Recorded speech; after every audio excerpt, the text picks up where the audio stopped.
Good day, everyone. This is Miss Carolyn Joy S, Salinas, who's currently taking up Doctor of Philosophy major in Educational Management at the Philippine Women's University. Now, I am also teaching at Marikina Heights High School, an English subject. So, I will be discussing to you the secondary school administration. Hope you learn from it. If every high school principal gave the following speech, America would be a much better place. To the students and faculty of our high school, I am your new principal and honored to be so. There is no greater calling than to teach young people. I would like to apprise you of some important changes coming to our school. First, this school will no longer honor race or ethnicity. I could not care less if you are black, brown, red, yellow, or white. I could not care less if your origins are African, European, Latin American, or Asian, or if your ancestors arrived here on the Mayflower or on slave ships. The only identity this school will recognize is your individual identity, your character, your scholarship, your humanity. And the only national identity this school will recognize is American. This is an American public school, and American public schools were created to make better Americans. If you wish to affirm here an ethnic or racial identity or a national identity other than American, you will have to attend another school. This includes after-school clubs. I will not authorize clubs that divide students based on identities such as race, ethnicity, sexual orientation, or whatever else may become in vogue in our society. Those clubs cultivate narcissism, an unhealthy preoccupation with the self, while the purpose of education is to get you to think beyond yourself. The school's clubs will be based on interests and passions, clubs that transport you to the wonders and glories of art, music, astronomy, languages you do not already speak, and more. If the only extracurricular activities you can imagine being interested in are those based on ethnicity, race, or sexual identity, that means that little outside of yourself really interests you. Second, I do not care whether English is your native language. My only interest in terms of language is that you leave this school speaking and writing English as fluently as possible. The English language has united America's citizens for over 200 years, and it will unite us at this school. Furthermore, I would be remiss in my duty to ensure that you will be prepared to successfully compete in the job market if you leave this school without excellent English language skills. We will learn other languages here. It's deplorable that most Americans only speak English. But if you want classes taught in your native language rather than in English, this is not the right school for you. Third, because I regard learning as a sacred endeavor, everything in this school will reflect learning's elevated status. This means, among other things, that you and your teachers will dress accordingly. There will be a dress code at this school, and you will address all teachers by their title, not by their first name. They are your teachers, not your pals. Fourth, no obscene language will be tolerated anywhere on this school's property. By obscene language, I mean the words banned on radio and television, plus epithets such as the B word, even when addressed by one girl to another, or the N word, even when used by one black student to another. It is my intent that by the time you leave this school, you will be among the few your age to distinguish between the elevated and the degraded, the holy and the obscene. Fifth, we will end all self-esteem programs. In this school, self-esteem will be attained in only one way, the only way self-esteem can be attained, by earning it. One immediate consequence is that graduating classes will have one valedictorian, not 8. Sixth and last, I am reorienting the school toward academics and away from politics and propaganda. No more time will be devoted to racism, sexism, Islamophobia, homophobia, global warming, tobacco, or gender identity. No more classes will be devoted to condom wearing and teaching you to regard sexual relations as no more than a health issue. And there will be no more attempts to convince you that you are a victim because you are not white or male or heterosexual or Christian. This school will have failed if any of you graduate without considering him or herself inordinately lucky. Lucky to be alive and lucky to be an American. Now, please stand and join me in the Pledge of Allegiance to the flag of our country. As many of you do not know the words, your teachers will hand them out to you. I'm Dennis Prager.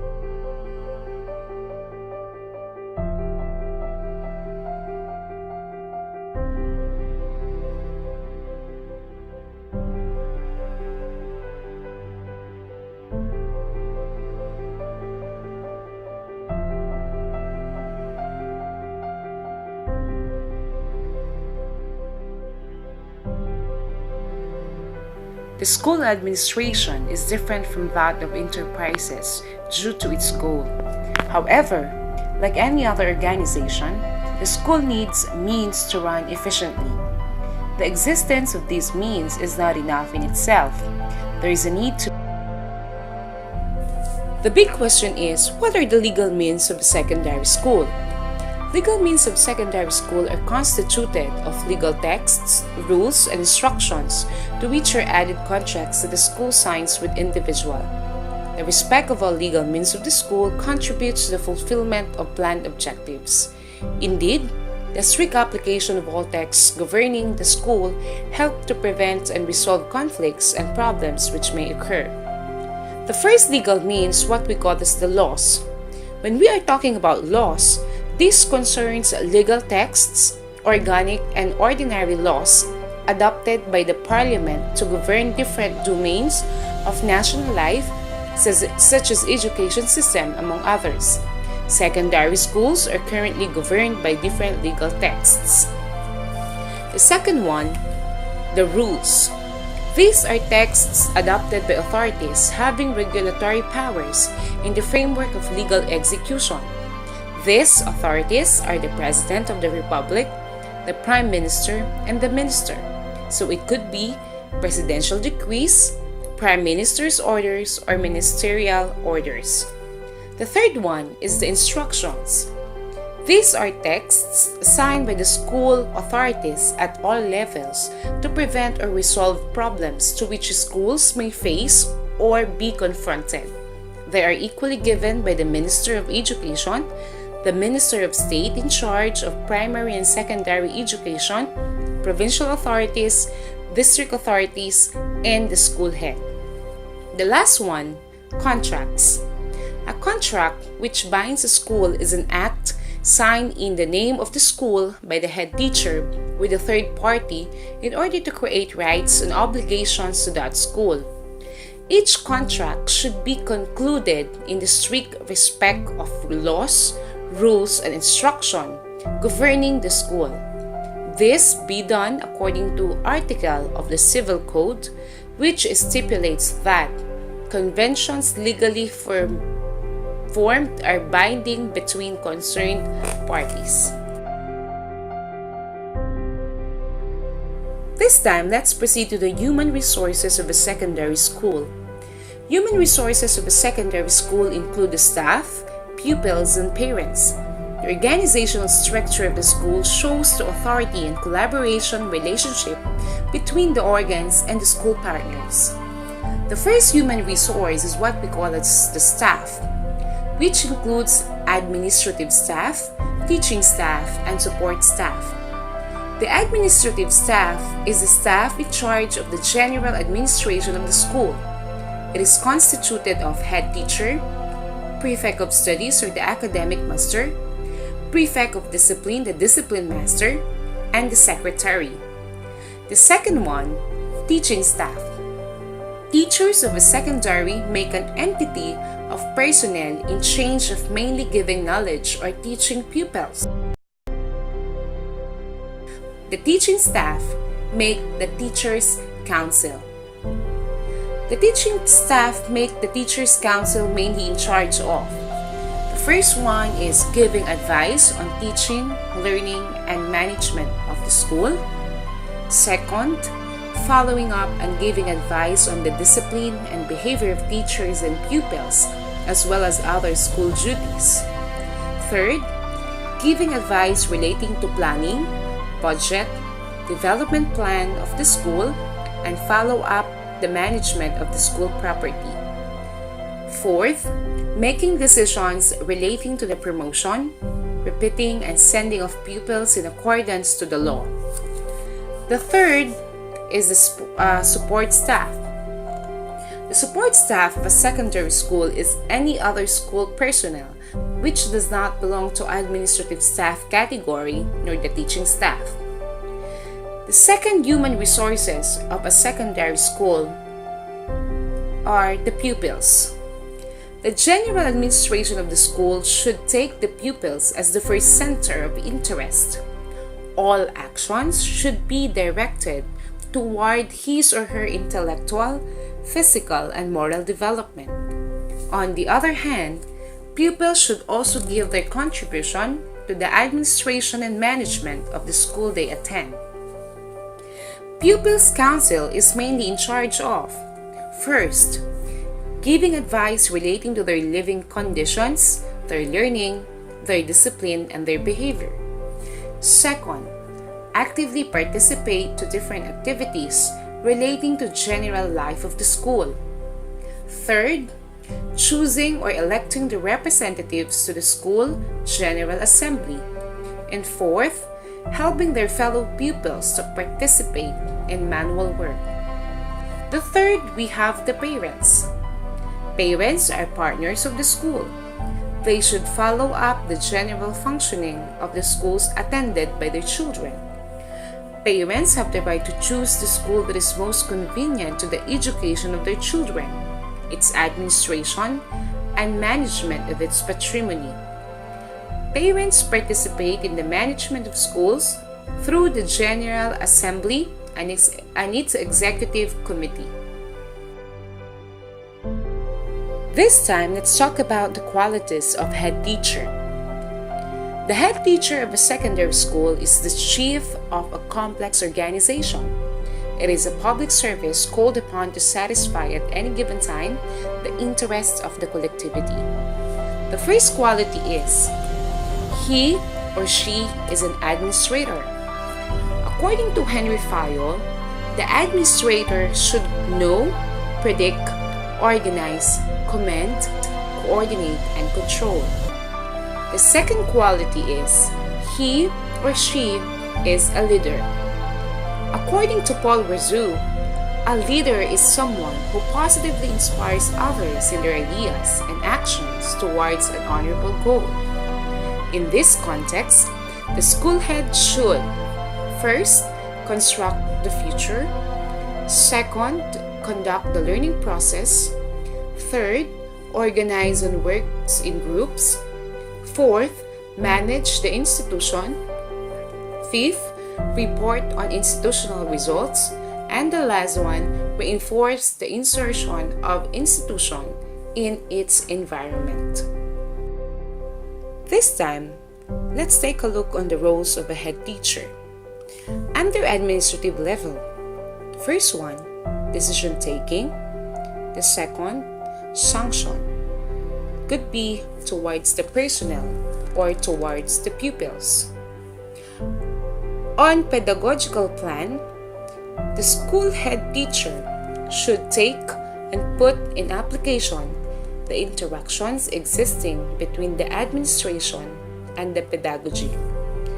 On financial plan, the school head teacher shall: first, prepare and approve the school budget; second, execute the budget according to current procedures and instructions; third, manage the school property; and fourth, promote income-generating activities. When it comes to social plans, these are the following roles of a head teacher. First, cooperate with members of the school General Assembly and Executive Committee. Second, serve as a link between teachers, pupils, parents, the neighboring environment, and other third parties. Third, communicate to parents the behavior of pupils, defend school interests. Fourth, ensure the health, the hygiene, the cleanliness, and protection of the environment within the school. And fifth, ensure the protection and security of people and school proper.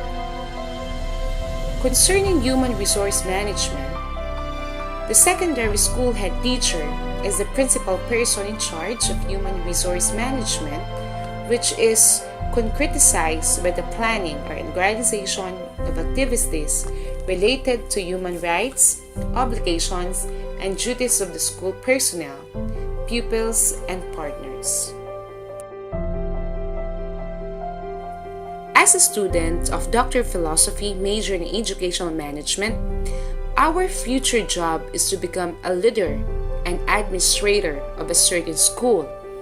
So knowing these things are very important for us to be prepared on the future tasks that we will be portraying to the next future. As what Estelle Morris mentioned, head teachers and governing bodies run schools, and that won't change.